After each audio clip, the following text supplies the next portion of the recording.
গুপ্তচরদের ফাঁসি, ইসরায়েলের থিঙ্ক ট্যাঙ্করা কি ভেবেছিল এমন পরিণতি? শান্তির বার্তা, ইরান পদক্ষেপটা নিয়েছে কড়া, কেঁপে উঠল মঞ্চটা।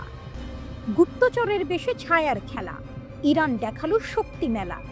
মোসাদের এজেন্ট ধরা পড়ল, ফাঁসিতে প্রাণটাও হারালো। ইরানের সর্বোচ্চ আদালত যখন রায় দিল, তখন আর ফেরার পথ রইল না। বাহমান চৌবি আসল, যিনি ছিলেন তথ্য ভাণ্ডারের বিশেষজ্ঞ, ডেটাবেজে যার প্রবেশাধিকার ছিল অবারিত, তাকেই এবার মৃত্যুদণ্ড।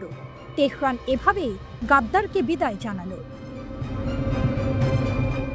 বাহমান চৌবি কাজ করতেন জ্ঞানভিত্তিক প্রকল্পে, উচ্চ পর্যায়ের ব্যবস্থাপনায় ছিলেন আস্থাভাজন মুখ হিসেবে। ঠিক সেখান থেকেই গোপনে তথ্য গিয়েছিল ইসরায়েলের হাতে। আদালতের মতে তিনি ছিলেন ইরানের মাটিতে অন্যতম গুরুত্বপূর্ণ ইসরায়েলি গুপ্তচর। গোপন খেলার ভাঙন ভেঙেছে ইসরায়েলের মন।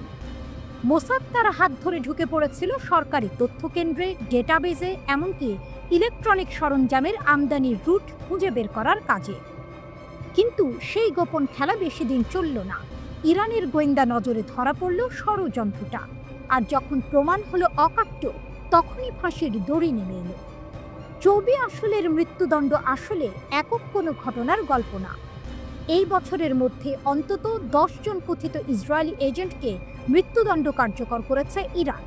বার্তা স্পষ্ট, ছায়ায় লুকিয়ে থাকা কোনো বিশ্বাসঘাতকের জায়গা দিবে না তেহরান।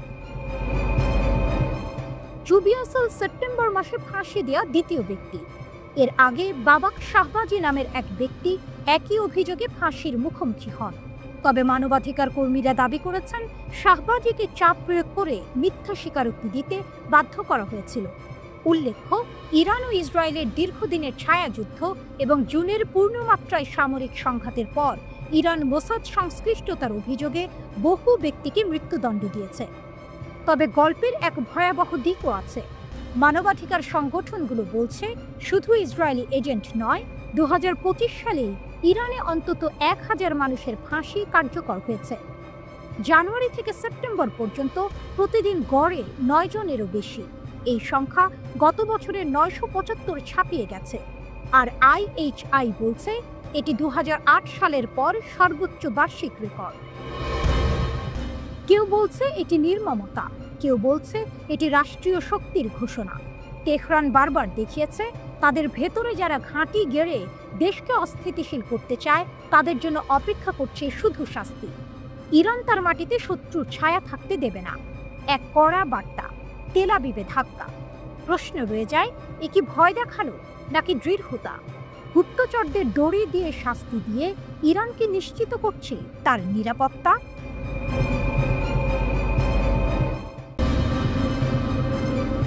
দূর ইয়েমেন থেকে ক্ষেপণাস্ত্রের হুঙ্কার। নেতানিয়াহুর দেশকে যুক্তরাষ্ট্র কতদিন করবে উদ্ধার? ইসরায়েলের দিকে তেড়ে আসে সেই মারণাস্ত্রের ছোঁয়া, যার নাম ক্লাস্টার বোমা। এক ঝলকে যেন যুদ্ধের নতুন মোড়। হুথিদের দাবি, তাদের শক্তি বৃদ্ধি এখন যেন এক কঠিন ধাঁধা। ইরান সমর্থিত ইয়েমেনের হুথি মিলিশিয়া ইসরায়েলের বুকে ভয়ানক আক্রমণের দাবি করেছে। তাদের ঘোষণা, সংবেদনশীল স্থান লক্ষ্যবস্তু করা হয়েছিল ক্লাস্টার বোমা ব্যবহার করে। তেল আবিব এলাকার দিকে ছিল নিশানা। সামরিক রণক্ষেত্রে এমন বিস্ফোরক ব্যবহারের ঘোষণা যেন এক নতুন কৌশলগত বার্তা। শুধু ক্ষেপণাস্ত্র না, ইলাক অঞ্চলের দিকে 2টি ড্রোন ব্যবহার করেও লক্ষ্যবস্তু করা হয়েছিল বলে দাবি করেছে হুথিরা। এই ক্লাস্টার বোমা নিয়েই যত উদ্বেগ। ক্ষেপণাস্ত্রের সাব মিনিউরিয়েশনগুলিতে কোনো দিক নির্দেশনা না থাকায় তা মাটিতে পড়ার পর বিস্ফোরিত হয়। তাতেই ইসরায়েলের দুশ্চিন্তার উদ্রেক।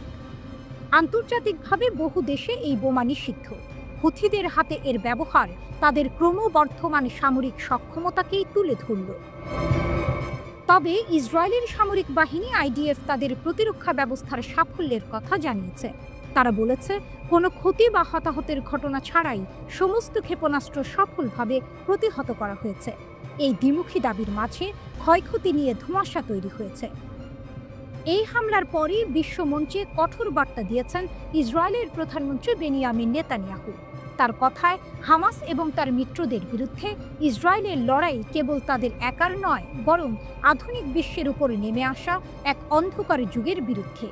তার মতে শত্রুরা সকলকে সমানভাবে ঘৃণা করে এবং তাদের লক্ষ্য সহিংসতা, ধর্মান্ধতা এবং সন্ত্রাসের অন্ধকার যুগে বিশ্বকে টেনে নিয়ে যাওয়া।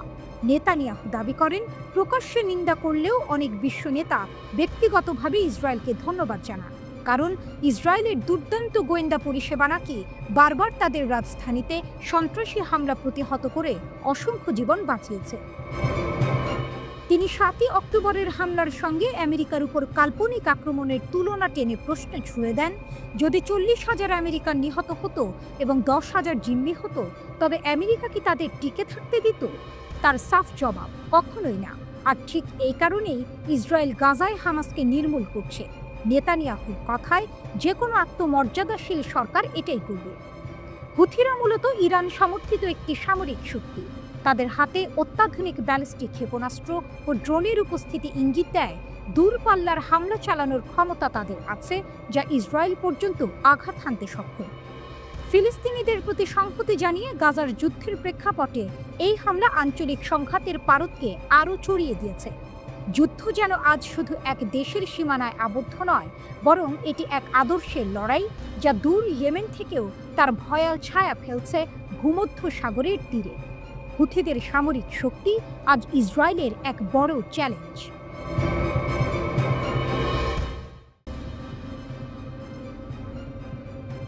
পরমাণু সংঘাতের ছায়া কোন দিকে ঘুরছে ইতিহাসের চাকা?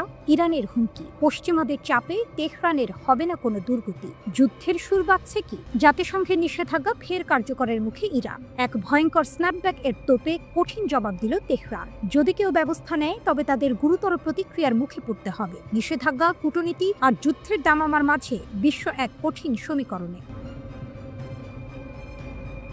হুঙ্কার আর হুঁশিয়ারি। ইরান পশ্চিমা দ্বন্দ্বের আগুনে পড়ছে কি ঘি? যখন ফ্রান্স, জার্মানি ও যুক্তরাজ্য শিথিল হওয়া জাতিসংঘের নিষেধাজ্ঞা ফের চালু করার জন্য ৩০ দিনের সময়সীমা শেষ ঘোষণা করে, তখনই পারমাণবিক কূটনীতির মঞ্চে তুমুল ঝড় ওঠে। এই প্রক্রিয়াকে তেহরান বলছে অবৈধ আর একতরফা। ইরান এমন চাপিয়ে দেওয়া কিছুই মানবে না। ইরান শক্ত করেছে অবস্থানটা। যেহেতু জাতিসংঘের নিরাপত্তা পরিষদের প্রভাবশালী সদস্য রাশিয়া ও চীন এই নিষেধাজ্ঞা পুনর্বহালের প্রস্তাবকে সমর্থন করেনি, তাই অন্য কোনো দেশের তা মানার নেই বাধ্যবাধকতা। এই যুক্তির ওপর ভর করে ইরান স্পষ্ট জানিয়ে দিয়েছে, তারা সমৃদ্ধকরণ স্থগিতাদেশ সহ কোনো অবৈধ প্রস্তাব মানতে প্রস্তুত নয়। স্ন্যাপব্যাক হলো কূটনীতির খেলা। পুরনো নিষেধাজ্ঞা আনতে চায় এই বেলা। ইরান হাসে, বলে, এ কেমন বিচার? চীন, রাশিয়া না থাকলে মানব না তো আর। তবে সবচেয়ে বড় হুঙ্কার হলো এইখানে, যদি কোনো দেশ এই নিষেধাজ্ঞার ভিত্তিতে ইরানের বিরুদ্ধে পদক্ষেপ নেয়, তবে তাদের গুরুতর এবং প্রতিপক্ষীয় প্রতিক্রিয়ার মুখে পড়তে হবে। এটি কেবল মুখের কথা না, মধ্যপ্রাচ্যের ভূ রাজনৈতিক পরিস্থিতিতে এক বড়সড় পরিবর্তনের বার্তা। এমন চরম উত্তেজনার মাঝেও ইরানের প্রেসিডেন্ট মাসুদ পেজেশকিয়ান দেখালেন স্থিতিশীলতার পথে হাঁটার সংকল্প। মন্ত্রিসভার বৈঠকে তিনি স্পষ্ট ঘোষণা করলেন, যে কোনো পরিস্থিতির জন্য প্রস্তুত ইরানও। পেজেশকিয়ান জনগণের জীবন জীবিকা এবং দেশের উন্নয়নের উপর জোর দিলেন। তিনি মনে করিয়ে দিলেন, আমেরিকা অতীতে নিষেধাজ্ঞা ও যুদ্ধের মাধ্যমে ইরানের রপ্তানি ব্যাহত করতে চেয়েও ব্যর্থ হয়েছে। তার বিশ্বাস, তেলের ওপর নির্ভরশীলতা কমিয়ে বিশেষজ্ঞ, মেধাবী ও জনগণের ঐক্যের ওপর নির্ভর করে ইরান উন্নয়নের পথে হাঁটবে। পারমাণবিক অস্ত্র আমরা চাই না তো প্রভু, ন্যায়সঙ্গত আলোচনায় আছি তো সাধু। জনগণের শক্তিতে দেশ হবে বলিয়ান, প্রতিবেশীর সাথে মৈত্রী, এই মোর পরিত্রাণ। প্রেসিডেন্ট জোর দিয়ে বলেছেন, ইরান এখনো প্রতিবেশী দেশগুলোর সঙ্গে গঠনমূলক সম্পর্কের পথে অটল। তিনি কূটনীতির দরজা খোলা রাখার ইঙ্গিত দিয়েছেন, তবে এমন কোনো আলোচনায় যাবেন না যা দেশকে নতুন সংকটের দিকে ঠেলে দিবে। তবে আন্তর্জাতিক আণবিক শক্তি সংস্থা IAEA এর 7টিরও বেশি রিপোর্টে ইরানের পারমাণবিক কর্মসূচির তীব্রতা নিয়ে বারবার উদ্বেগ প্রকাশ করা হয়েছে। সংস্থাটির সঙ্গে সহযোগিতা করতে অস্বীকার এবং মার্কিন যুক্তরাষ্ট্রের সঙ্গে সরাসরি আলোচনায় না বসা, এই সবই পরিস্থিতিকে আরও ঘোলাটে করছে। পশ্চিমা দেশগুলোর অভিযোগ, ইরান বিশ্বব্যাপী পরমাণু অস্ত্র বিস্তার রোধের নীতি লঙ্ঘন করছে। অন্যদিকে তেহরানের পাল্টা অভিযোগ, মার্কিন যুক্তরাষ্ট্র কূটনীতির সঙ্গে প্রতারণা করেছে এবং E3 দেশগুলো জঘন্য বিশৃঙ্খলা তৈরি করেছে। স্ন্যাপব্যাক কার্যকর হলে ইরানের অস্ত্র নিষেধাজ্ঞা, আর্থিক লেনদেন এবং বাণিজ্য পুনরায় সীমাবদ্ধ হবে। কিন্তু ইরানের শক্তি তার পারমাণবিক সক্ষমতার চেয়েও বেশি। এটি হলো আঞ্চলিক কৌশলগত গভীরতা, অভ্যন্তরীণ সংহতি এবং তেলমুক্ত অর্থনীতির পথে হাঁটার দৃঢ় সংকল্প।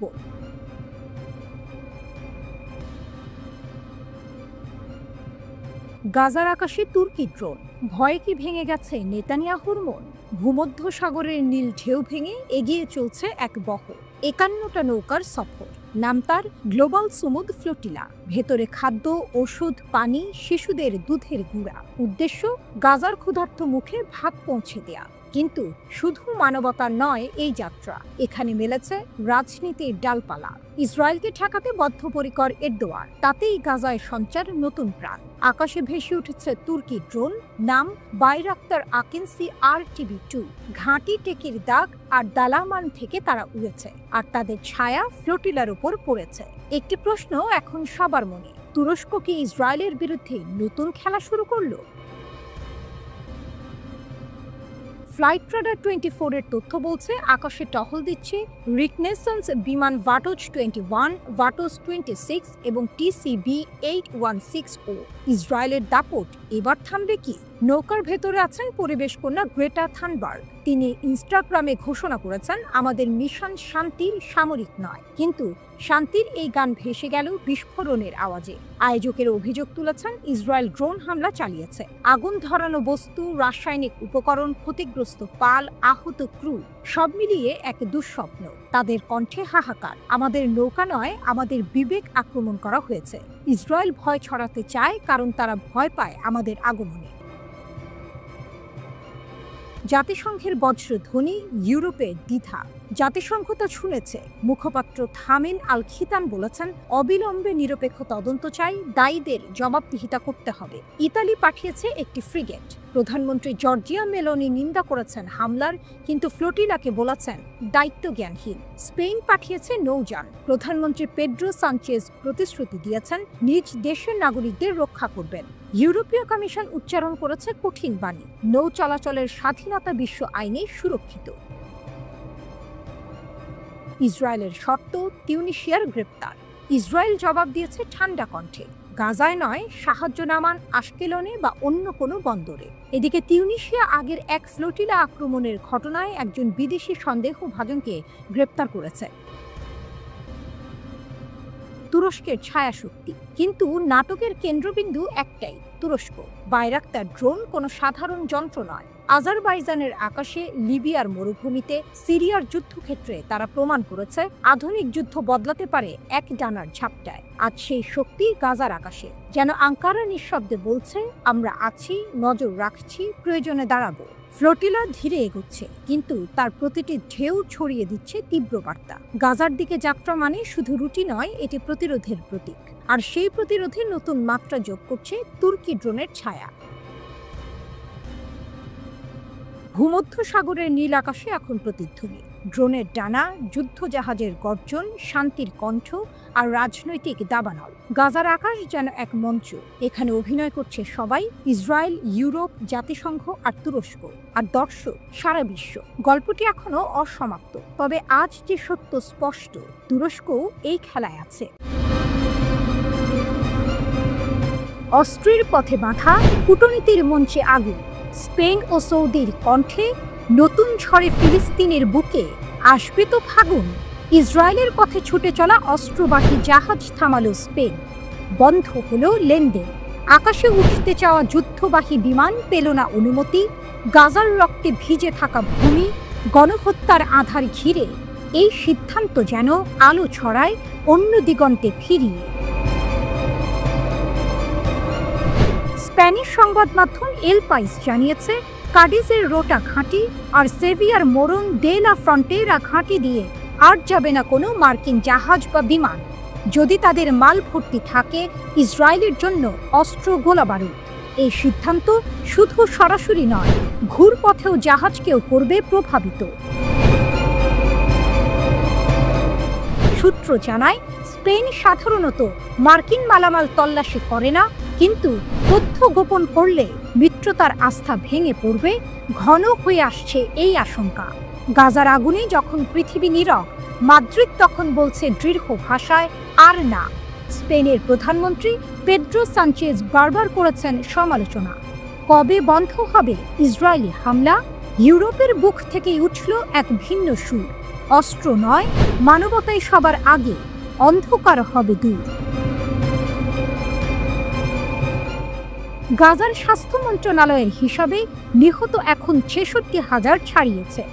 আহত হয়েছে ১,৬০,০০০-এর বেশি মানুষ। ধ্বংসস্তূপের নিচে চাপা পড়ে আছে অগণিত স্বপ্ন, অগণিত জীবন। জাতিসংঘ ও মানবিক সংস্থাকে এড়িয়ে ইসরায়েল যখন আলাদা ত্রাণ বিতরণ শুরু করে মার্কিন সমর্থনে, তখন দুর্ভিক্ষ যেন আরও গভীর হয়। খাদ্য সংগ্রহে আসা সাধারণ ফিলিস্তিনিদের ওপর গুলি ছুটতে থাকে সেনারা। ক্ষুধা, রক্ত আর ভয়, এই হলো গাজার প্রতিদিনের চিত্রটা। ঠিক এই সময়ে রিয়াদের কূটনৈতিক প্রাসাদে শোনা গেল আরেকটি কণ্ঠ। সৌদি যুবরাজ প্রিন্স তুর্কি আল ফয়সাল। তিনি যেন উত্তাল। আল ফয়সাল বললেন, যুক্তরাষ্ট্র দ্বিমুখী নীতি চালাচ্ছে। কাতারে হামাস নেতাদের ওপর ইসরায়েলের হামলা হলো বিশ্বাসঘাতকতা। উপসাগরীয় দেশগুলো এখন ভাবছে, কোথায় আমাদের নিরাপত্তার ভরসা? তিনি সতর্ক করলেন, এখনই আমাদের কৌশল পাল্টাতে হবে। প্রিন্স তুর্কি বলেন, আমেরিকা আজ ইসরায়েলের একনিষ্ঠ মিত্র হয়ে উঠেছে। ফিলিস্তিনের দখলদারিত্ব ও গণহত্যার ক্ষেত্রে তাদের দ্বিমুখী অবস্থান শুধু আরব নয়, গোটা বিশ্ব দেখছে। তিনি ডোনাল্ড ট্রাম্পকে বার্তা দিলেন, শান্তির দূত হতে চাইলে পুরনো ভুলগুলো সংশোধন করতে হবে। ফিলিস্তিনি রাষ্ট্রকে স্বীকৃতি দেওয়ার ধারায় সৌদি আরব ও ফ্রান্সও এগিয়ে এসেছে। প্রিন্স তুর্কি বললেন, অনেকেই সমালোচনা করছে, কিন্তু প্রকৃত সত্য হলো দখলদারিত্বই প্রতিরোধকে জন্ম দেয়। যদি দখল না থাকতো, তবে প্রতিরোধেরও জন্ম হতো না।